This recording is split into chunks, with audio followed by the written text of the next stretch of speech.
কেউ করেছেন বয়স জালিয়াতি, কেউ ভুয়া অভিজ্ঞতা সনদে পেয়েছেন নিয়োগ, কেউ আবার অভিজ্ঞতা সনদ দাখিল না করেই বাগিয়ে নিয়েছেন সিনিয়র সহকারী সচিব পদমর্যাদার চাকরি। নৈতিক অধপতনের মতো স্পর্শকাতর অভিযোগও রয়েছে একজনের বিরুদ্ধে। ইসলামিক ফাউন্ডেশনের অধীনে পেশ ইমাম নিয়োগে এমন ভয়ঙ্কর তথ্য প্রমাণ এসেছে স্টার নিউজের হাতে। দেখুন সোহেল রানার অনুসন্ধানী রিপোর্ট। আল্লাহু আকবার, আল্লাহু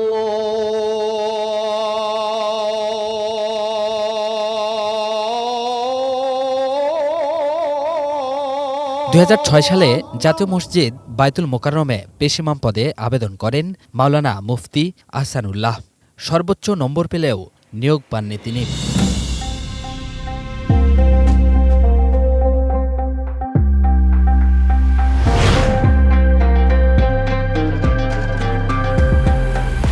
দেশে এমন বঞ্চনার শিকার হলেও পরে ইমামতির সুযোগ পান কাতারের ধর্ম মন্ত্রণালয়ের মসজিদে।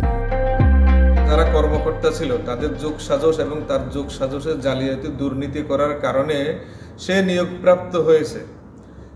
আর আমি সবার চেয়ে নাম্বার বেশি পাওয়ার কারণেও আমি নিয়োগের অধিকারী হওয়া সত্ত্বেও আমি ছিটকে পড়েছি।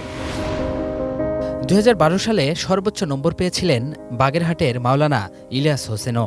কৌশলে তাকেও বাদ দেয়া হয়। 2016 সালে একইভাবে বঞ্চনার শিকার হন মাওলানা আব্দুল হাফিজ মারুফ। বর্তমানে তিনি রাজধানীর ধানমন্ডির তাকওয়া মসজিদের সিনিয়র ইমাম। আমার খাতা যাচাইয়ের জন্য চ্যালেঞ্জ করেছিলাম। প্রার্থিতা করার মতো যোগ্যতাই ছিল না এমন ব্যক্তিকেই আসলে নিয়োগ দেওয়া হয়েছে। আমার হক আমাকে বুঝে দেওয়া হোক। আল্লাহ রাব্বুল আলামিনের বক্তব্য আছে, ওয়াতু কুল্লাযী হাক্কিন হাক্কা, তোমরা প্রত্যেকে তার অধিকার বুঝে দাও। ইসলামিক ফাউন্ডেশনের অধীনে 4 ইমাম নিয়োগ পেয়েছেন অনিয়ম আর জালিয়াতির মাধ্যমে। এমন নথিপত্র এসেছে স্টার নিউজের কাছে। অনুসন্ধান বলছে, এসব নিয়োগে বয়স জালিয়াতি, ভুয়া অভিজ্ঞতা সনদ দাখিল না করেই চাকরি, এমনকি অতিরিক্ত নম্বর দিয়ে নিয়োগের ঘটনাও ঘটেছে। এগুলো তো আমি অফিসে সাবমিট করছি। আমি যে কোনো না থাকলে অফিস তলব করবো তো যে আপনার অভিজ্ঞতা সনদে এখানে অনুপস্থিত, আপনি এগুলো দেন। আমি যাব না। আমার পাসপোর্ট, আমার আইডি কার্ড তোমার কাছে আছে, আপনি দেখতে চান?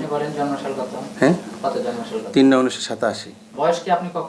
কখনো পরিবর্তন করেনি। আমি আর কোনো বক্তব্য দিতে রাজি না ভাই। এই যে জালিয়াতির কথা বলা হচ্ছে এবং অতিরিক্ত নাম্বারে দিয়ে আপনাকে নিয়োগ দেওয়ার কথা বলা হচ্ছে, সেই বিষয়টাই না তো আপনার অবশ্যই বক্তব্য আছে। কর্তৃপক্ষ দেখবে, বিবেচনা করবে, তারপরে হলো আলোচনা। এই যে আমি একটু দেখাই।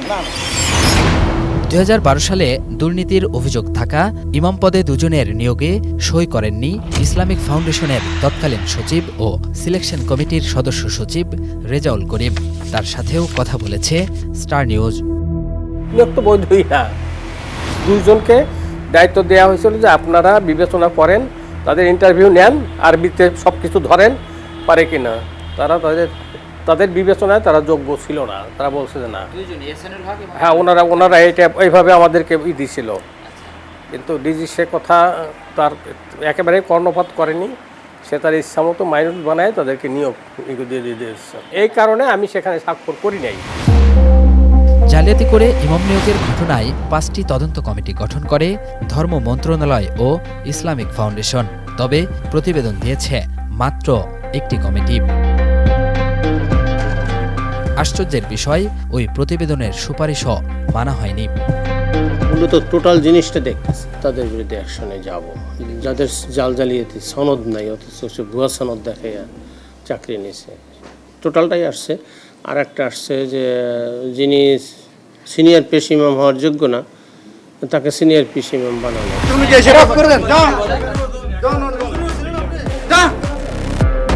ইসলামিক ফাউন্ডেশনের অধীনে 3টি মসজিদে ইমাম রয়েছে 6 জন, যারা বেতন পাচ্ছেন রাজস্ব খাতে। আলহামদুলিল্লাহি রাব্বিল আলামিন। Sohel Rana, star news, Dhaka.